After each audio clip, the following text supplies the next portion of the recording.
Good evening.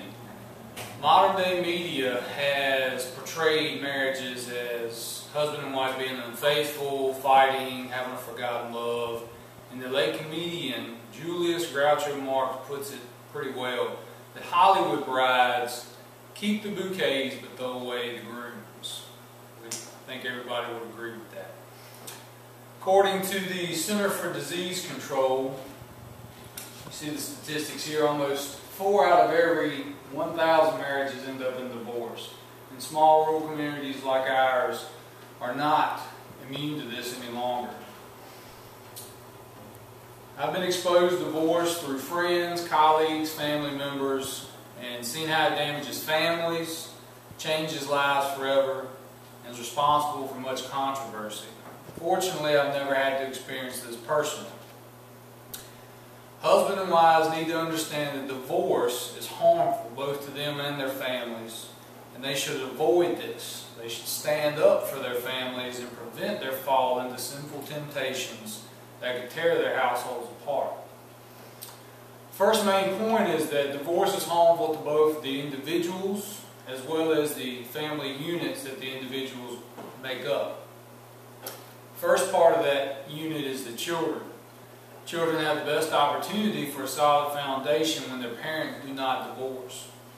According to the Family Research Center Council, social science has now clearly demonstrated children do best when raised by their biological father or mother who are devoted to a lifelong marriage.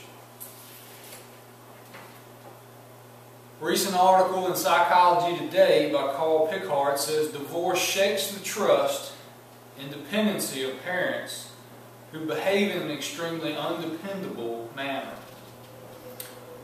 According to the book of Proverbs, chapter 22, verse 6, parents are to train up a child in the way that he should go. And the best chance for this child is for the parents to do that while married. James Sunday, who is also with the Family Research Council, states that studies show that married couples themselves as a part of the unit have a happier and healthier lifestyle, opposed to being divorced. And some good advice comes from the book of Hebrews, chapter 13, verse 5, where it states, we should be content with what you have. So this contentness keeps husbands and wives from looking for the next best thing like society tells us to. Divorce goes against God's sacred instructions. Jesus tells us in Mark chapter 10, verse 9, he says, what God has joined together, let no one separate, not the husband or the wife, nor any other man or woman. The second point is that men and women, husbands and wives, must stand up for their families, taking preventative measures and steering clear of temptations that they struggle with. Husband and wives should be proactive in this approach in maintaining their marriages. Normally it's easier to prevent a problem than it is to fix a problem.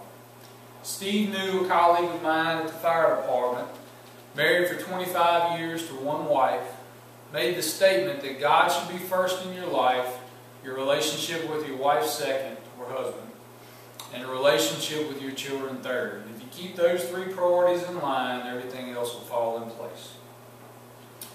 Matthew 26:41 tells us to watch and pray that you may not enter into temptation. The spirit is indeed willing, but the flesh is weak. And our weak flesh is why we need to steer clear of these sins that we struggle with. So in summary, we need to make marriage a high priority. Both husbands and wives must be aware of the harm that divorce can be to those involved, to everyone involved. Each person needs to stand up for their family by taking preventative actions and avoiding the sin that they have trouble with. So I urge all of you who are married to make marriage a high priority, second only to your relationship with Jesus. This will avoid the harm that comes with divorce. Be courageous and avoid those sinful temptations. And I leave you today with this question. What type of legacy do you want to leave for your children? One of love and security, or one of dissension and uncertainty? According to the Heritage Foundation, statistics now show kids tend to follow the marital trajectory of their parents. Which trajectory will you set up for them?